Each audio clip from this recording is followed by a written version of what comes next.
Hello, friends. Welcome back to this Career Conversations series. And this is episode number 22. Yes, it's episode number 22. And thank you for all your encouragement thus far. And I hope these experiences, what I'm sharing through these Career Conversations episodes, are adding value to you, to my listeners, as a student, as a parent, as a counselor, or a mentor. I hope you had some takeaway from these episodes. Thank you for all your encouragement. Well, let's get into this, the topic of this episode. It's titled as Religious Profession as a Career or a Professional Career. Which one to choose? Well, that's the title of this topic today. So recently, I was involved in conversations with the senior intermediate students at a junior college in Hyderabad. In other words, it's a 12th grade. Right? So one of the students is having highly aspirational. He does well in academics as well, highly aspirational, and he wanted to get into pursue business management and commerce as the field of study, and then eventually get into banking and finance as a sector. He wanted to find his career in that area. Well, this all looks good. But the catch here is the parents are expecting him to become a Maulvi. Maulvi is basically a title which is given to a religious scholar in Islam, in Muslim community. Right? Basically, after becoming Maulvi, they would eventually be eligible to teach in madrasas. So that's a bit brief of what Maulvi is all about. Well, that sounds very interesting. It sounded very interesting to me at that point when I was having a conversation, because I had no clue, what it takes to become a Maulvi, and then what are the potential possibilities and so on and so forth. Well, out of curiosity, I asked this boy, okay, tell me, do you have any idea what it takes to become a Maulvi, and how long does it take? How much, is there any potential that you can earn money out of that? Is that really a career, or will it end up as a religious or a social service, or it is a voluntary service? What is it? Then this boy said, yes sir, it is basically can be a career from a religious standpoint. So it takes about 3 to 5 years on an average, but at length it can take up to 8 years, depending to what level we want to get into, after which we will be eligible to teach. Islam has got certain arrangement, and then we'll be eligible to teach in madrasas. So we will become a faculty member kind of it, in a modern way to put it. So that way we also have a potential to earn about some 25 to 30,000 rupees per month. So that's what it is this boy told me. Well, that sounds interesting. Now I know this background, so I made him to understand the other side of the world, which is what it takes to become get into business management and pursue commerce, and eventually get into banking and finance sector. So I've explained him what are the pros and cons, possibilities, what are the career opportunities available, what is the earning potential, and so on and so forth.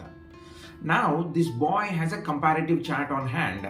One is the religious profession as a career versus a professional career, as an avenue.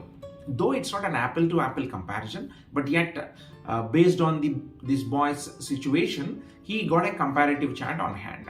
Now, he is stuck at a point where his parents are expecting him to pursue a religious profession as a career, versus he wanted to become a business management, commerce, and get into banking and finance sector.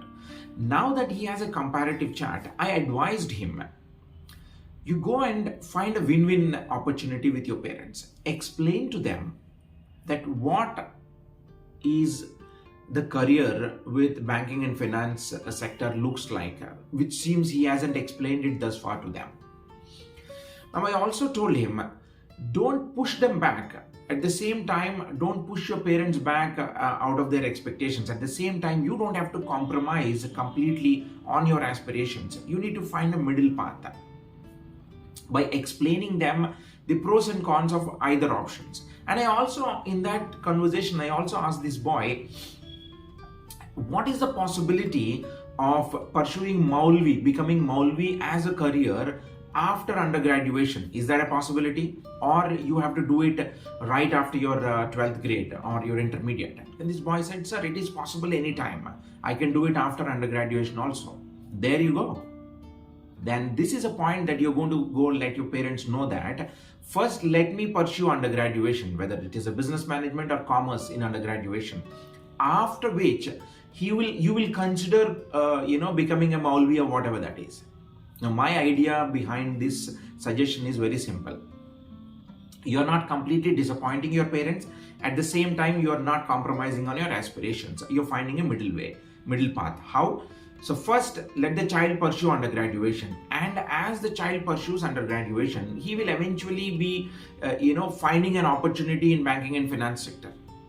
So by then, over the period of 3 to 4 years time, in the next 3 to 4 years time, the likeliness that the parents would understand that how the child is getting groomed, how the child is outgoing, and how the child is, picking up a job or picking up a lifestyle and so on in the next 3 to 4 to 5 years of time. The parents would experience themselves, they would witness themselves. Probably that would give them an indication that even if their child becomes Maulvi, he may not be leading this kind of a lifestyle, this kind of an opportunity, this kind of an earning potential. That there is a chance that they may go back on their expectations and then let child continue the way the child wanted to continue. There is a possibility. So we got to take chances. Again, this is more of a family decision. I'm not trying to experiment it too much here. When this logic seems to be sounded reasonably good to the child, and he said he went back and explained it to his parents. And the parents are also, of course, no parent would, ideally they don't want their children to suffer. Though they will have an expectation, eventually they give a little, comfort to the child. They'll console the child. They said, okay, your logic seems good. You go ahead and do your undergraduation first. And then in the eventuality, you can come back and do Maulvi if you don't become successful over there. That's the middle path. I think both of them could come to terms, both the child and parents. And this boy came back the very next day, or of course, he's been in touch continuously. He came back and told me, sir, whatever we discussed, explained to my parents, they seems to be relatively convinced. Now they are okay for me to pursue undergraduation first and then consider becoming Maulvi. So that's how this conversation took place. So my point is, my friends, the conflict, I wouldn't say it as a conflict. The parents' expectations versus child aspirations is a quite common scenario in many conversations that I take place with my students or parents together. This is a common scenario. The only difference here is it is a religious profession as a career versus a professional career of getting into banking and finance sector. So that's the only difference here. Well, I would like to remind you with one of my earlier episodes. I believe it is episode number 10, which is titled as Walking the Footsteps. There, the child wanted to become a Christian minister.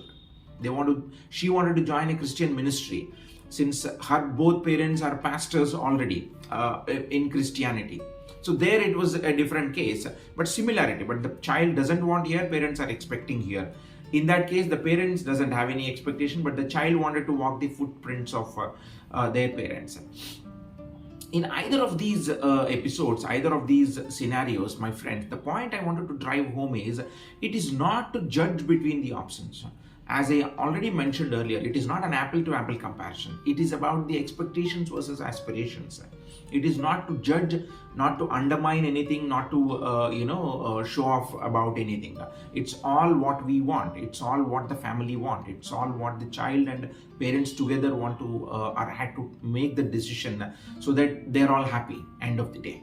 So the point here is aspirations versus expectations, but only thing is sometimes unusual expectations because of an orthodox family background, there's a lot of religious beliefs and so on and so forth. So I'm sure by sharing this experience, you would get some insight into how these the conversations take place. If you are a child, maybe you have a takeaway when you deal with your parents. Now if you are a parent, why is it important to see the other side? And if you are a counselor, you know both versions, and you could resonate with this experience, I hope. And thank you so much for listening to this episode, and we'll come back with another episode sometime soon. Until then, do take care. Thank you.